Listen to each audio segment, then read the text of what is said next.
Good morning, everybody. Thanks for getting up early to come down and I'm hung up. Learn about mobile technology on the farm. My name is Dino Giacomazzi. I'm a fourth-generation dairy farmer out of Hanford, California.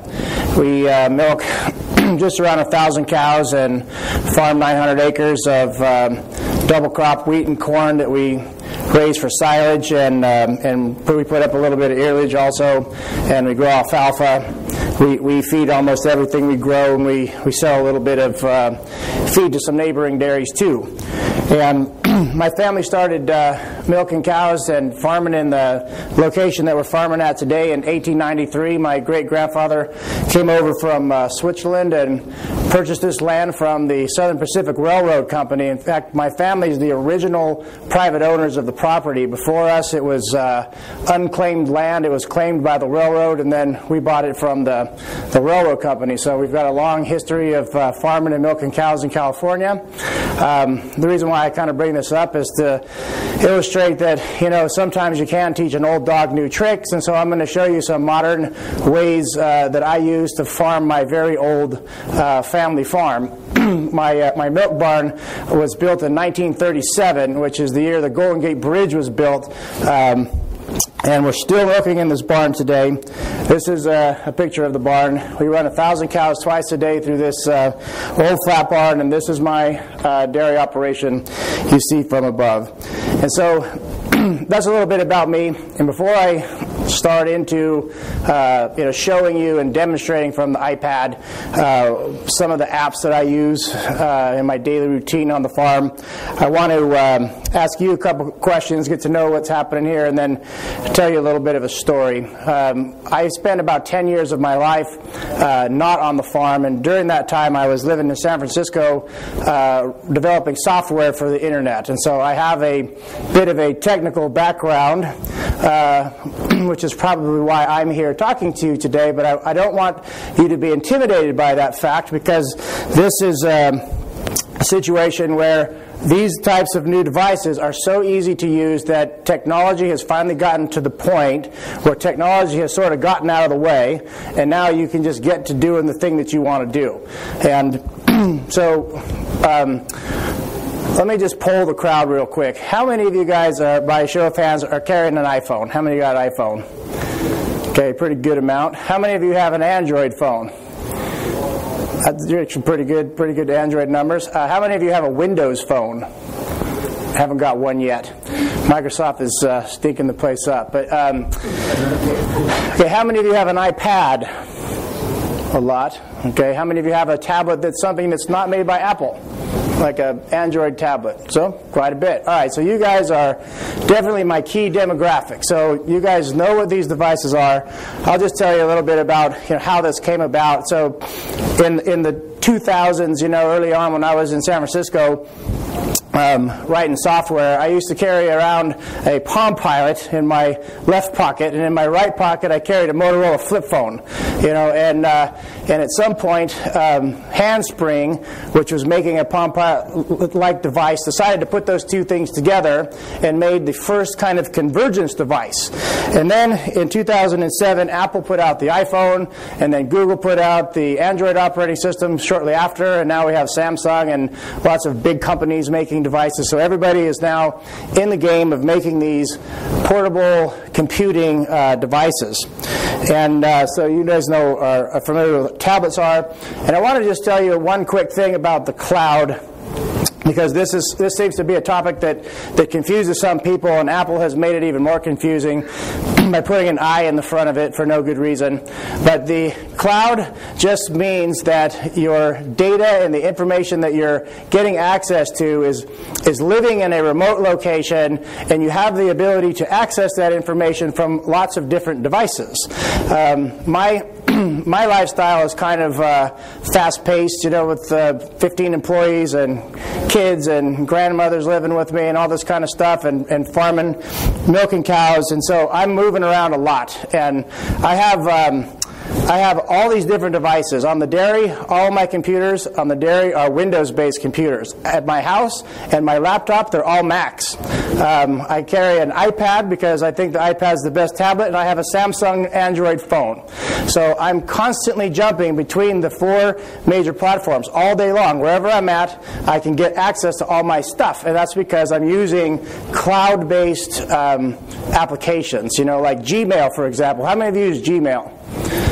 Good. If you're not using Gmail, you should be using Gmail. If you're still using Outlook, I would say it's time to make the leap, get off of Outlook, get onto Gmail. You can use Gmail to manage your existing email address. Even if it's your name at yourcompany.com, you can still get Gmail to do that. Gmail is the fastest way to do email.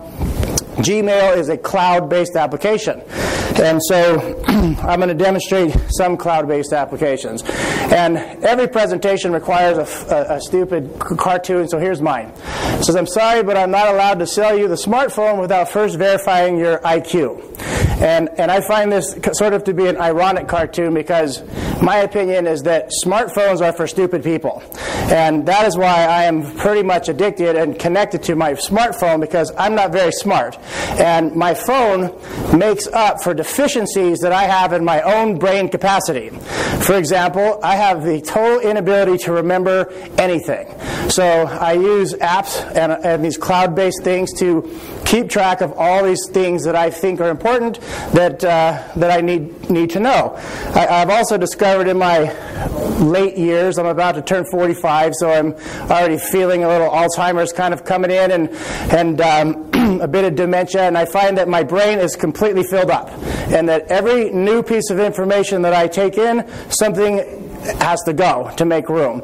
So every time I come home and my wife is watching The Bachelor and I get stuck watching The Bachelor with her, The Bachelor junk information pushes out useful information. So I need to keep my Android phone and my apps close by to make up. So there's that. So this is why we use these apps. So what makes these smart devices, tablets and phones useful is their apps. It's the interaction with the application on the device that makes it so useful. So now I'm going to take you guys through a little bit of a demonstration on how I use many of these apps. One thing I want to say up front is that I'm not really, with one small exception, going to be demonstrating farm-specific applications, because I figure you guys will figure out how a way to find those apps. You'll be able to, everybody has a different situation. If you're using John Deere or Case, or if you've got a Precision Planting 2020 Seed Sense monitor in your planter like I do, there's an iPad app for that, and so there's no reason for me to demonstrate those. So what I'm going to show today is consumer-oriented, off-the-shelf applications and how I use those every day to manage my business. Okay, so the first thing I'll demonstrate here a bit is I'll give you a little bit of an idea of, okay, let me back up one more time. So I'm not selling anything. I'm not trying to really promote anything in particular. I'm just here having a conversation with you about how I do this. So at any time you've got a question or you want me to go a different direction with what I'm telling you, just jump in. Just yell it out, raise your hand, whatever. This is an informal discussion between me and you. I'm here to help just show you what I do and help you learn a little bit about this. So I try to run a paperless office on the dairy. So I have a situation where my mother is my bookkeeper. She lives in a house 3 houses over from my office, which is near the barn, and I don't like walking back and forth all day long between my office at the barn and her house. So I've set up a situation where we do everything paperless. So when bills come in, for example, my mother scans the bills in a piece of equipment called and you might want to write this down. This is the only thing where there's going to be a quiz. It's a scanner, a piece of equipment called a Fujitsu Scansnap 1500. And I think I had let's see here. I'm going to just pull it up so you can see it. Right here. So this scanner is a really unbelievable piece of equipment, because what this thing does This is just an ad for it. I just want to show you what it is so you can see it. And this is not what they cost. They're about $425 on Amazon. This Fujitsu Scansnap scanner, you can stick 50 pages of paper in this thing. It will scan both sides in color in less than a minute, and they just boom fly through. And so, and it scans them into PDF form. It allows you to. It will also, if you want, implement optical character recognition on your document, so it will actually read what the document is, and then it stores that information in the PDF and makes it searchable. So if you wanted to go back later and search for all your bills from the John Deere, repairman, all you got to do is search John Deere, and it can show you all the documents. So once I've got everything scanned into the computer in PDF form, then it automatically goes into an area of the computer, a special folder called Dropbox. And Dropbox is a cloud-based syncing program that allows you to sync the files from between your computers. How many of you are using Dropbox right now? Okay, so quite a bit of you. So this is a review for some, and I'll just so Dropbox is one of the best, most useful things out there. So even in the old days, if you're just using a laptop and carrying a laptop around with you, Dropbox is a great device. When I open a file, I'll give you an example. This is just an example of how me and my mother use it. She scans the documents. They come over here in PDF form. I don't know what this is going to be. It's kind of like roulette. Okay, so I've got a load of feed here from South Valley Trading, and DPL stands for dried poultry litter. It's a protein product we feed to our heifers. So she scans all these. I go into my computer at the dairy, and in my computer at the dairy I have a program that came with my scanner that allows me to see all these files in big thumbnails, so I can actually look at them like a I can actually look at the files just like they're little, thumbnails, and I can click on them and they get big, and I look at the bills and I compare the bills to invoices and make sure that we got what we're supposed to be getting. And if we got what we're supposed to get and all the bills are fine, then I take them and I drag them into another area, like this box number 4 here called filed, and then someday in the future I plan to actually file all those things, but it will, this is how we run the filing system. If I need to do something about it, then I drag it into my box. If I want my mom to do something with it, I put it in her box. If I want my farm manager, Butch, to do it, then I put it in his box.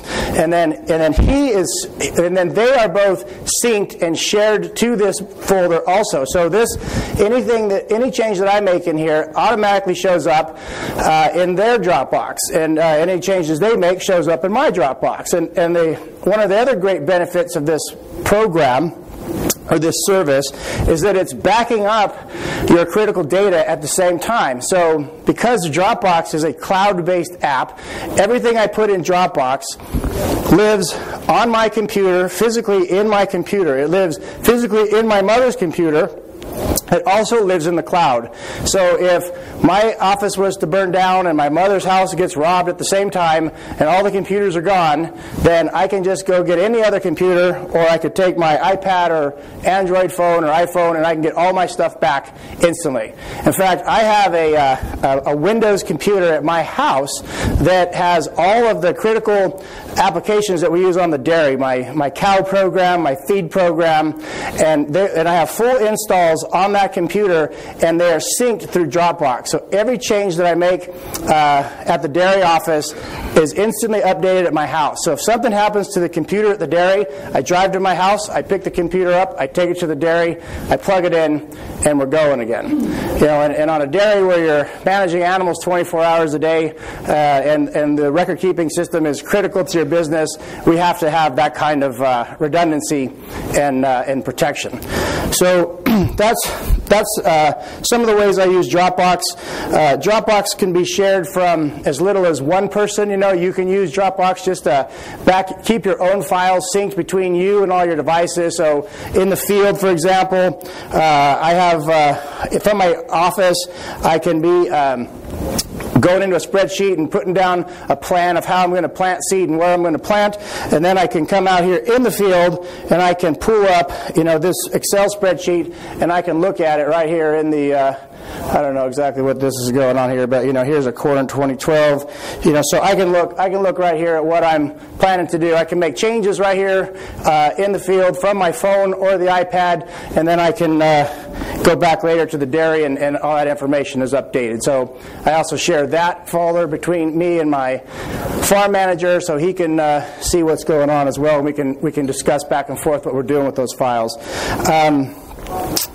So that's pretty much it about Dropbox. One other quick thing is that I have a group of people I went to a class with in Texas a couple weeks ago called the TPAP program, and we're sharing files between my classmates, and there are 94 of us sharing a Dropbox account, sharing one folder with lots of different stuff in it, 94 people. So Dropbox can be shared between one person, which is just you, sharing between your devices, or up to however many people you want. And in my case, I'm up to 94. So are there any questions about using Dropbox before I move on? Or paperless Office? Yes? What do you think the future is of Dropbox? I mean, it's free, but is it... It's not free. It's free up to 2 gigs. Wait a little bit. You'll be paying $100 a year before you know it. I had 20 gigs free in Dropbox because I had signed so many people up. I got all my friends on it. I got my family on it. I got, whenever I'm writing articles and blogs on my website about it, people are clicking through and signing up and getting me all the free stuff, right? Like every time you get somebody to sign up, you get 500 megabytes of free space, up to 20. So I got up to 20. I filled up my 20, and now I'm paying $100 a year for the Dropbox. If it was $500 a year, I'd pay it. It is worth that much to me, to the security that I get of backing this data up. It's better than Carbonite or other remote backup software because it gives you instant access back to your stuff. Like Carbonite. How many of you ever heard of Carbonite? You all listen to Rush, so you've heard of Carbonite, right? Rush uses Carbonite. So Carbonite is good because it gives you unlimited backup, so you can back your whole computer. So you can back a terabyte of junk that you don't need up to Carbonite. The problem is when your computer crashes, getting it back, you got to download a terabyte worth of stuff, which is going to take you a month. So they have to send you out disks, and it's a way.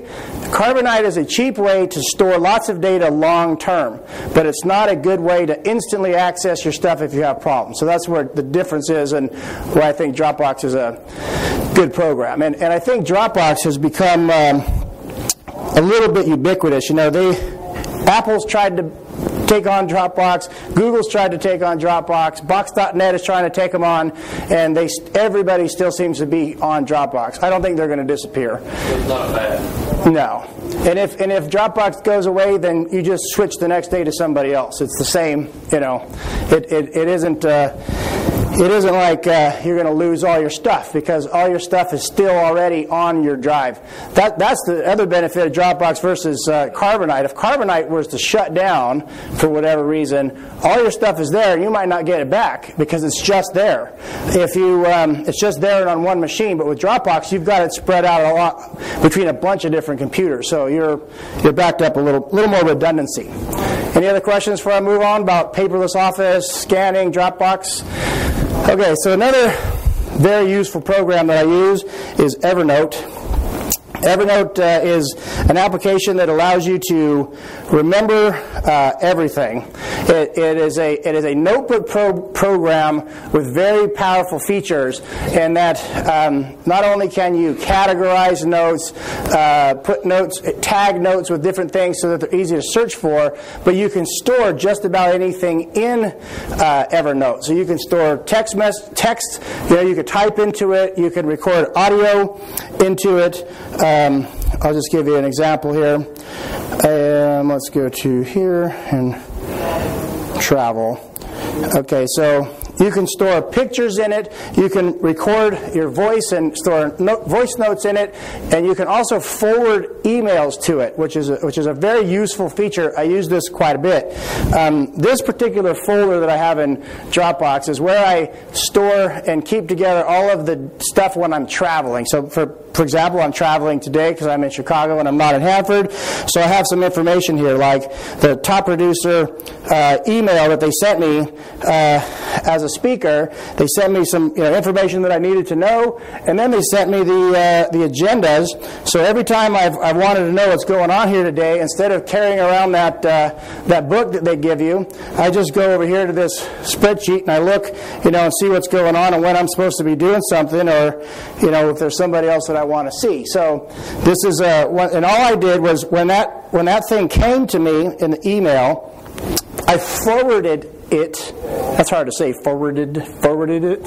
I forwarded it to my Evernote account. When you sign up for Evernote, it gives you a special Evernote email address that only you know. It's kind of like your name with a bunch of junk added onto it at evernote.com, and then it gives you also the ability to tag and file that note in the subject line of the email. So, for example, when this email came to me, I hit forward in my Gmail, and then I put a little @ and travel, and it sent it to Evernote, stuck it right here in my travel folder, already ready to go. It knew where to go. The other thing I do is I will take, like if I'm expensing a trip, like this one, for example, if I keep all my bills and stuff in here, all of the receipts and things. I just take a picture, and I got to figure this one out because it says on the paper that internet is free, right? Well, and then here they got me a $70 bill for using internet for 3 days, but I got to figure that one out. So, and then you meet people along the way, and I lose. Who loses every business card they ever collect? Yeah, okay, so I don't have that problem anymore. I just take the business card, and I take a picture of the business card, and I stick it in my Evernote, and now I remember. I go back to this particular event, and I see the business card of the people that I met, and then I can stick that information in. There's actually, I think, a way on the iPhone, I don't have the iPhone, where you can take a picture of the card, and it automatically puts their information into your address book, right? She's shaking her head. So that's even better. Evernote will take the card and stick it, and there's other apps that do that too. You just take a picture of the card, it figures out which is the phone number, which is the email address, and then you can kind of adjust it and save it right to your address, your contacts. So that's a really cool feature. Other things that I've done with Evernote, I'm using it I'm hiring an office manager right now, so every person that has sent me a resume, I have forwarded all the resumes to this bookkeeper folder. Whenever I've had an opportunity to interview somebody, I go in and I type the notes from the interview right into a page that contains their resume and whatever message they sent to me. I take their picture and attach their picture to the note so that later I can remember who they were, and then it helps me kind of sort out what's going on with that particular project that I'm working on. Anytime I have a project for like construction or something on the dairy, or I'm building something or doing something that requires me to do research, I collect all that information, put it together in one folder, I go back to it. I also use this to manage equipment, all of my equipment, any piece of equipment that I have a service manual for, or some kind of a document that I've been able to find online by searching for a PDF version of it. For example, we have about 7 Kubota tractors that we use on the dairy. All those Kubotas I have a PDF service manual for. I have those attached to a file, a note for each tractor. I have parts lists in there, so I have like Wix equivalent filter numbers for all of my Kubotas and case tractors. Anyone case tractors? Case tractors? No. John Deere tractors? Yeah, okay. All right. So I've got these. So when I'm in town and I remember I need to get filters for my MX255, I can just go to my MX255 full note, open it up, see what the numbers are, tell the guy this is the number I want, and I go. I use it also too sometimes for taking pictures of stuff. I'll show you an example here. I needed a bucket for a loader. There's a program that comes with Evernote called Sketch that allows you to sketch over the top of photos. And I was on the phone with this guy at the cat junkyard in Fresno, and I needed a bucket for this loader. And he's like, "Okay, describe the style, tell me the measurements." I'm like, "Hold on, I'll go get something. I'll email it to you." So I went out here and I took a picture of this with my phone. I went and measured it, and then I just sketched this on here. This took me about 15 seconds to do. And then I forwarded this to the guy at the cat dealership, And he calls me back 5 minutes later. He's like, I've got one just like this out in the back. Come and get it. So this is one way of doing that. There's just other things like, here's another example of using that sort of stuff. I had a diesel engine pumping water that blew up, and so I had to get some information off this engine. And here I needed to know the bolt pattern of the PTO. I got a picture of that. I needed to see what information was on the gear head. And in the past, I would go up to this gear head, and I would take this information off the plate. And I'd write it on a piece of paper that I would find on the floor of my truck somewhere. I'd write it down. I'd put it on the dash. I'd drive down the road with the windows open. The paper would fly out. I'd go back. I'd get another piece of paper, write it down again, and then I'd lose it again before I would need it, and then I'd have to go back. So now, they say a picture's worth 1,000 words. Well, I think it's worth 1,000 words plus about 25 miles worth of driving.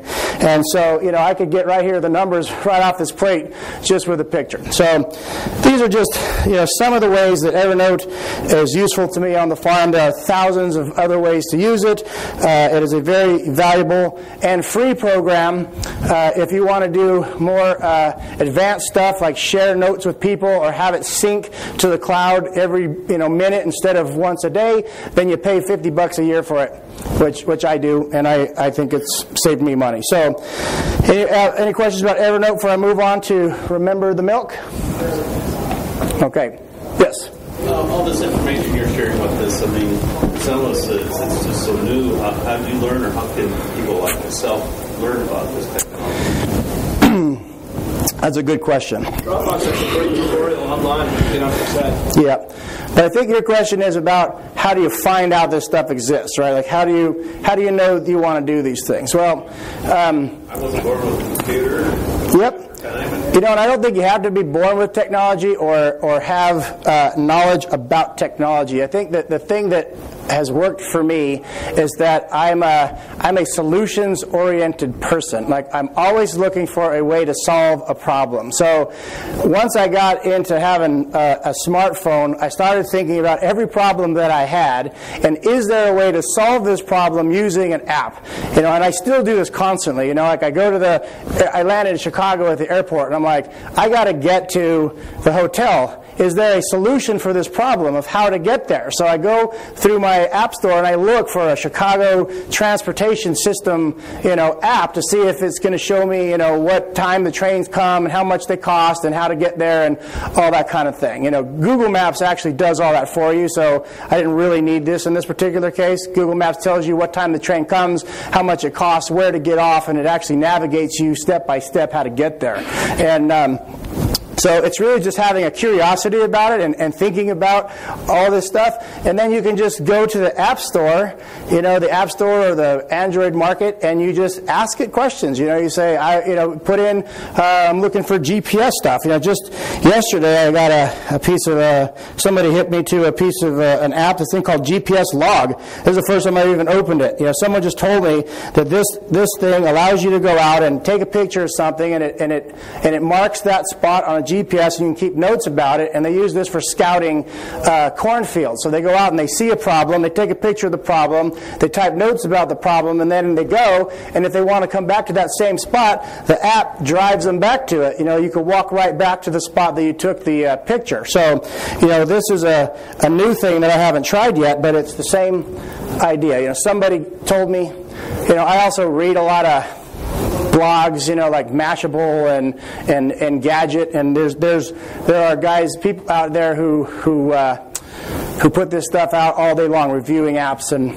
or you can go to my website where I review apps that I use all the time. If I find an app that I like and I think farmers can use it, I'll post a message. Here's an app, how I use it. I like this thing, and if you might like it too. So, any other questions? Okay, Remember the Milk is a task management program.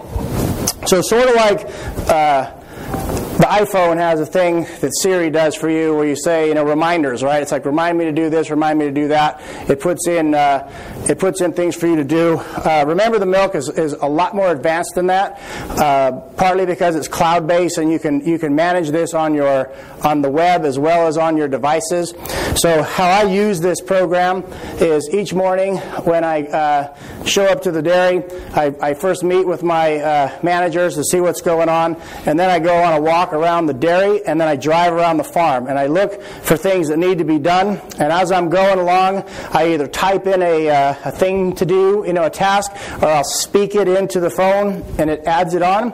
And then I go back to my office, and then I categorize and prioritize each of these things to do, and then I assign them to people that need to do them. So if I need to do it, it stays on my list. If someone else needs to do it, I send it to their list. So my herdsman, my herd manager will get a list of things. My farm manager will get a list of things. I'll have a list of things. My mother gets a list of things, and then she doesn't do them, and then I have to do them. So this is what's nice about this program too is that it allows you to look at your things to do in many different ways. You can look at it by date, so I can see what I got to do tomorrow. I can see what I got to do this week, what I got to do on Monday.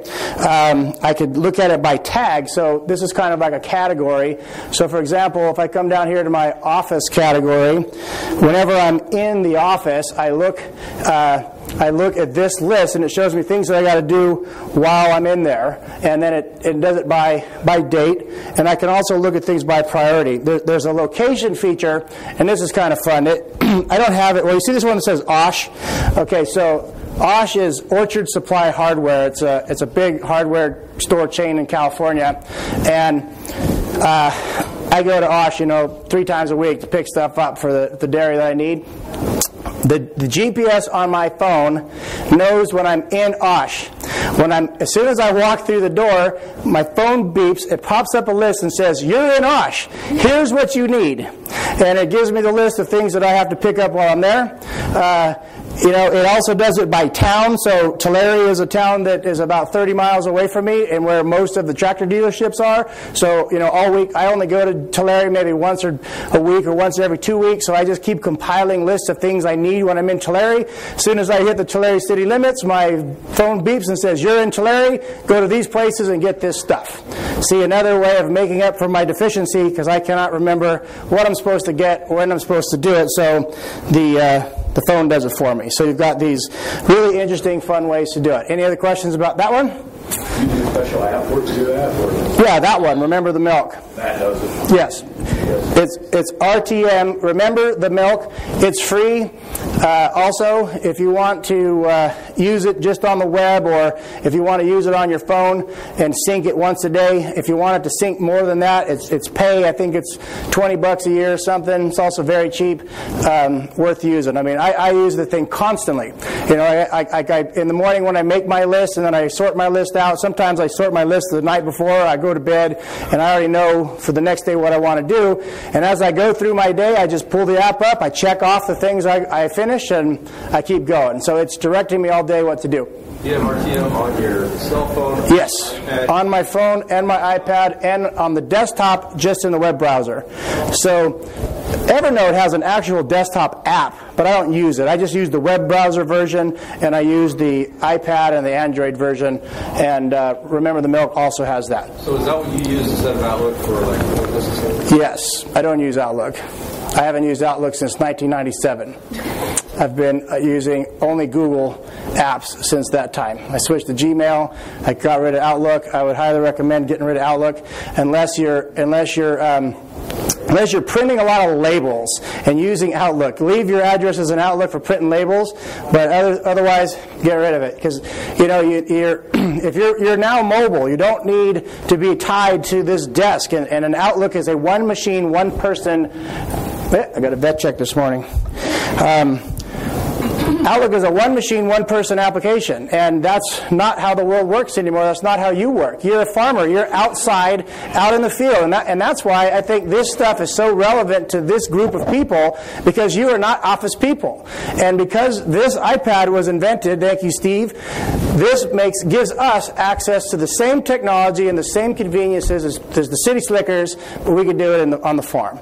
And I would also argue that that you guys are more technologically advanced than your counterparts in the city, because you guys are out there running satellite GPS RTK systems in your tractors. You're doing variable rate applications. You're using satellite imagery. You're writing scripts for this variable rate planting, variable rate spraying. I mean, this is really high tech stuff. And so if you're already doing that kind of stuff, I mean, this is easy. This is really easy compared to that. So quickly on the calendars, okay? Everybody has a calendar. I just wanted to give you an idea. This is Apple's calendar program that's in the iPad, but I don't use Apple to manage my calendar. I use Google. And the reason I use Google is because it's web-based also, another cloud-based app, and it allows me to look at a whole bunch of different calendars anytime I want. So here's a list of calendars that I currently have. Okay, and this isn't my full list because I have calendars that people have shared to me, and for some reason in the Apple app in this iPad, I can't see calendars people have shared to me. It's a limitation. I need a third-party app to make that work, but I intended to do this whole presentation from my phone. I had a cable to plug my phone in, but it broke, and now it worked at home. It didn't work here, so I had to switch to the iPad. So I apologize about that. I could have demonstrated better, but let's just look here real quick. So here we've got this one that says Dino up here. This is my schedule of things to do. So this is what I got to do every day.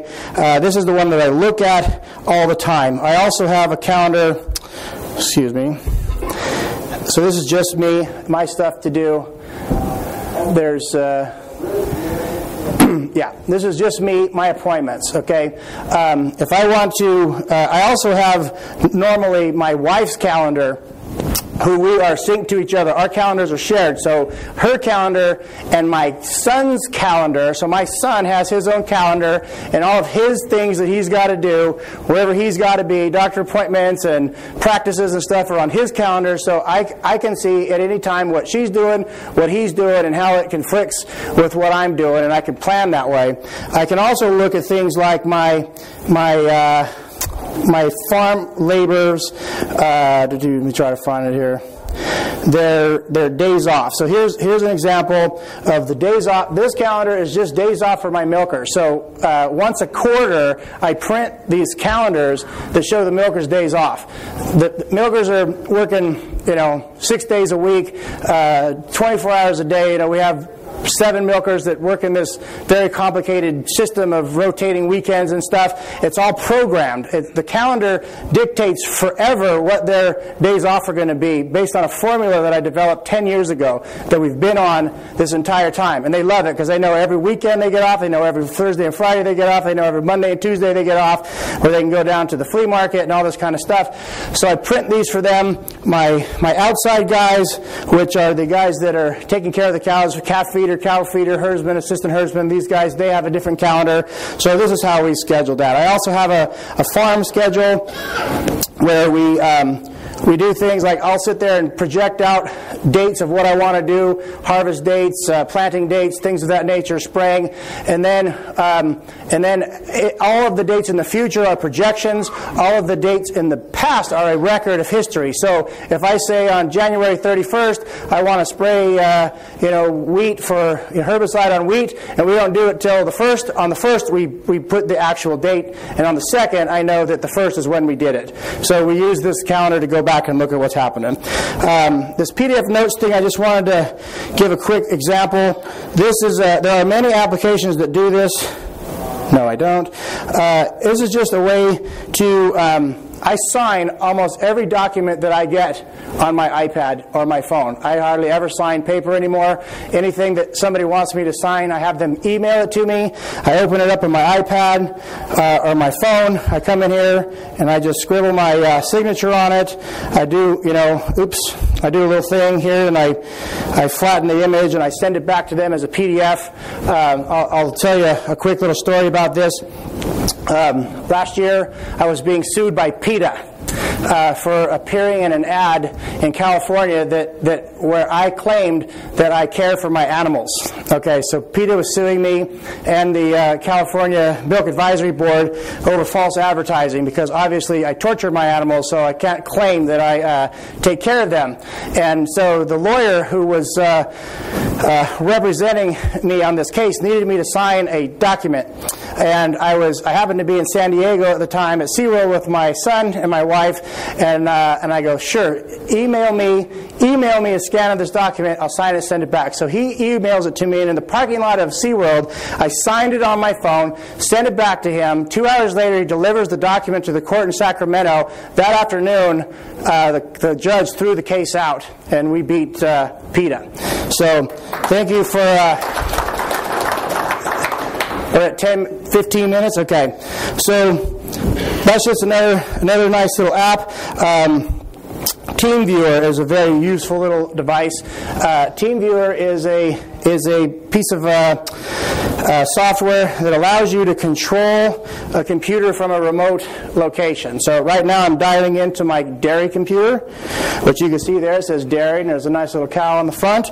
So if I wanted to get into this computer, I can just type in my password here, which is cow. If you guys want to come and look at my dairy computer, you're welcome to. It just keeps the salesman out of it. So here's my desktop at the dairy. Here's my cow program that we use for tracking the cows, and I can go over here and type in a command and put like pins, and then I could.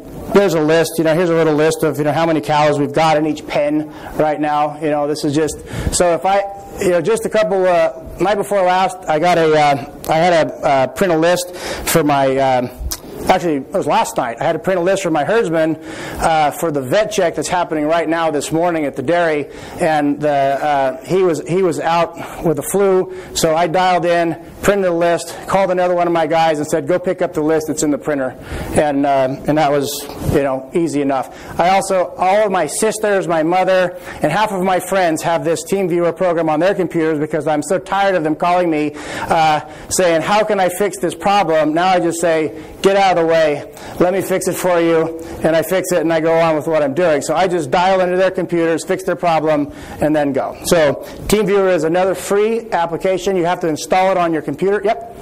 So VNC versus Teamviewer? Teamviewer is a VNC. It's just a branded VNC. It's just a free, easy version of a VNC. Instead of paying the $30 subscription that you would. Yeah. It's just a free VNC. It's Virtual Network Computer is what VNC stands for. And VNC just means that you can remotely connect to a computer and take it over just as you were sitting at it. I find a lot of benefit to this. I screwed up my mom's QuickBooks one time in Dropbox. Don't put QuickBooks in Dropbox unless you're the only person that does QuickBooks. Because if you open it and someone else opens it and you both save it at different times, it splits the file into two and it screws everything up. So don't use QuickBooks in Dropbox unless you're the only one that ever opens it, and then make sure you close it every time you leave it before you open it again. I would put the QuickBooks file in Dropbox so you have the backup. Just don't open it from another computer unless you know what you're doing. Ask my mom. She is furious because I screwed up her QuickBooks. Where was I going next? Okay, I know what I'm going to do next. I'm going to do a little bit of a thing on how I calibrate sprayers with my cell phone. And then we're going to have questions, and if there's no questions, then I'll show more stuff. Okay? So I have a 40-foot boom sprayer. I only farm 550 acres of corn and wheat rotation and another 500 acres of alfalfa, 450 thereabout. So I don't have big equipment. In California, we can't move it around our roads anyway. But so I got this 40-foot boom sprayer, 3-point, hooks up behind the tractor with 600 gallons, 300 on the nose and 300 on the 3-point.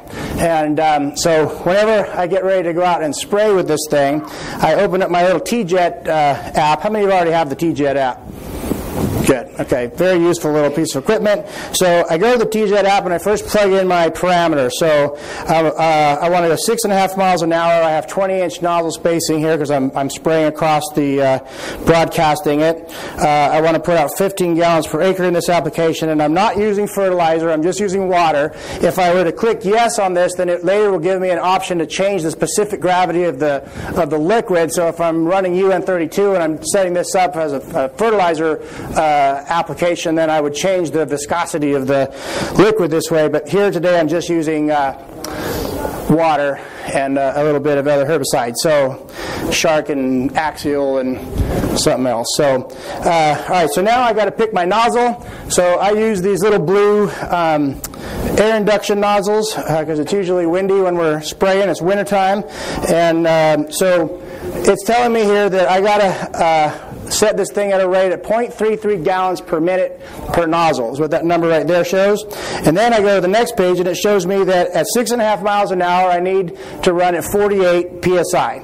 Okay, so I got the information that I need. I got to go 48 psi and I want 0.33 GPM at the nozzle. So now I got to go out and calibrate to make sure that's what I'm getting. So we go in the tractor and you set the pump going and you get the thing spraying and you set it up at 48. Now I get a little measuring cup and I go behind the tractor, and first I got to figure out how many ounces per minute 33 gallons per minute is. So I go in here and I say, okay, 128 ounces in a gallon. By the way, my phone has a conversion calculator in it, so I just usually use the conversion, which is really fast. So 128 ounces times 0.33, what did I just do? 128 times 0.33 equals 42.24, so I need 42.25 ounces per minute.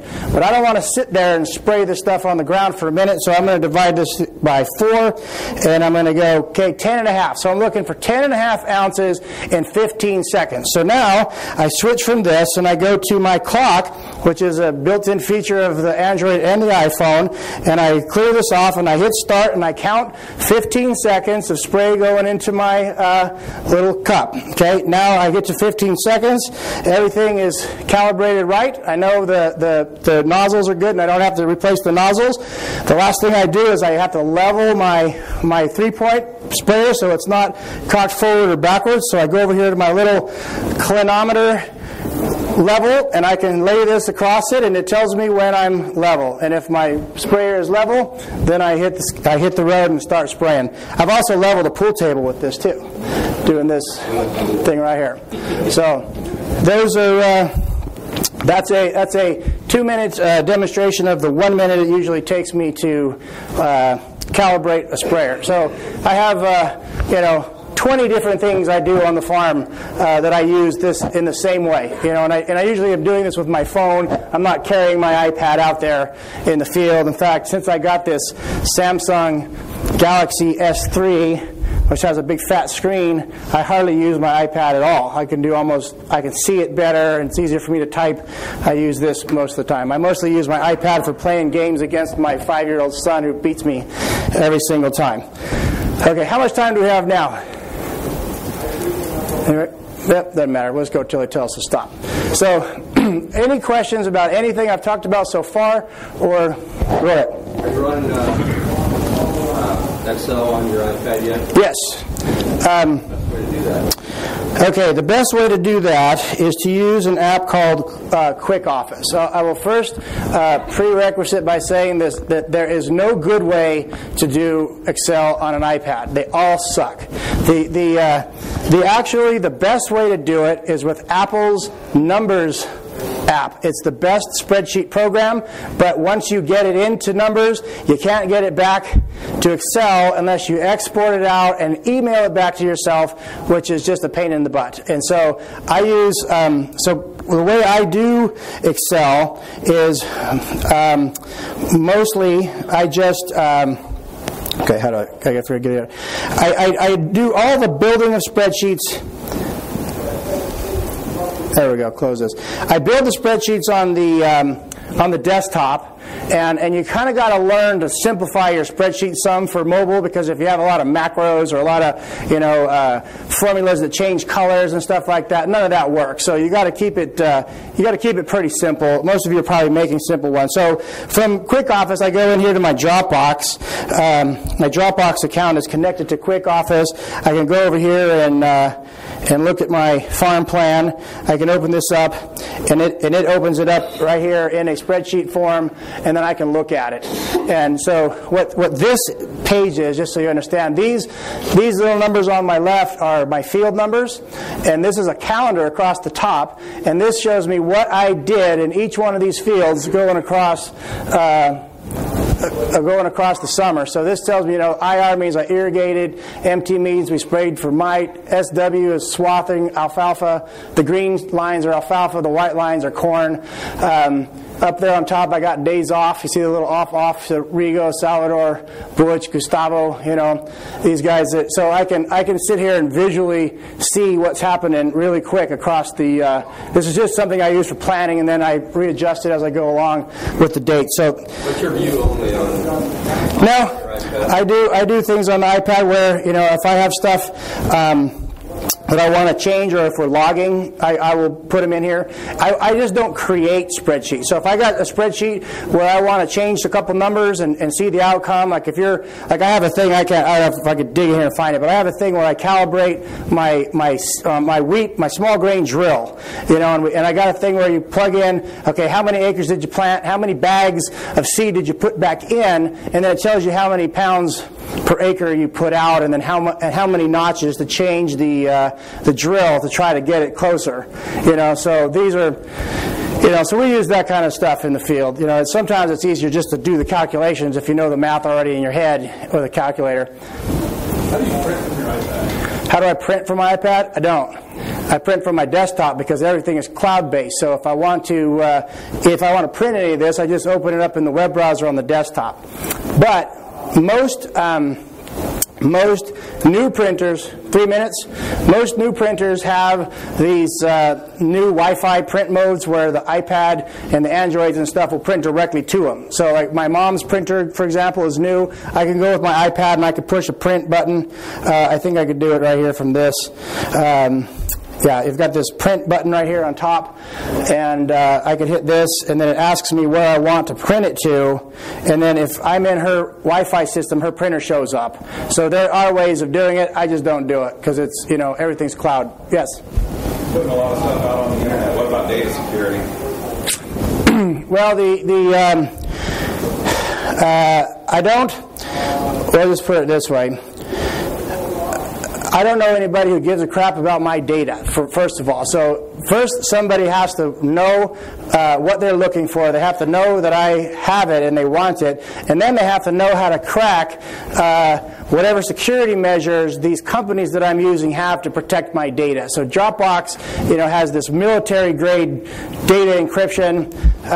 It will stand up to almost any kind of what's called a brute force attack of trying to crack its encryption. Things like Remember the Milk and Evernote. I'm not sure what their encryption is, but I don't give a crap. If somebody wants to, the easiest way for somebody to steal your information, and 99.9% of the time, is because you give them your password, or they see it written down somewhere, or they guess it because you've made it too easy. So they already have to know they want to get to it. And so with that being said, I will leave you real quick with a very, very brief idea of how to protect yourself on the internet with passwords. Because I'm going to guess that all of you have probably the same password for every one of your things, and it's probably your birthday, your kids' birthdays, your name, or something like "Let Me In 1234" or Mickey Mouse or something, right? These very obvious passwords. And so there are ways to set up passwords where you set up a formula instead of a word, or you set up, for example, one of my formulas, I have many different formulas for passwords, allows me to have a different password for every website but I can remember it every time. And how this works is I pick two groups of 2-digit numbers. So let's say, for example, I pick 1, 2, and 3, 4. Okay, so those are my two. 12 and 34. 1, 2, and 3, 4. I'm going to make an 8-digit password. So I go, there's 4 right there with 1, 2, and 3, 4. So now I go to the website, and let's say the website is Google. I take the first 4 letters of Google, G-O-O-G, and I put those in the middle. So I've got 1, 2, Goog, 3, 4. And then I'll take one of those positions and make it capital. So let's say it's going to be the second letter. So it'll be 1, 2, G, capital O, small o, G, 3, 4. And that's my password now for that website. So now every website has a different password. Sometimes I reverse. You can reverse the letters, but in Goog is actually, what's that, onomatopoeia, same spelled backwards and forward.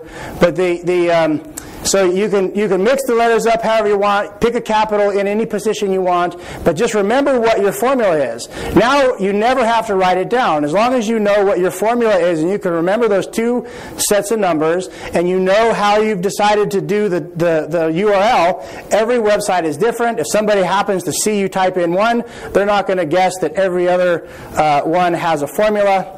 And if it requires you to put in a special character on the end of the whole thing, throw on an exclamation point or something, and it does it. So that's a way that you can protect yourself. Stop writing down your passwords. Find a way to create passwords that you always remember, but they're different. Any other questions? Okay, I think we're done then. Who's your blog address? My blog, DinoGiacomazzi.com.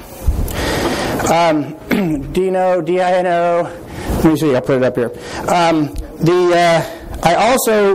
The reason why I'm here, I guess, why I'm at this particular event is because I write for Dairy Today magazine.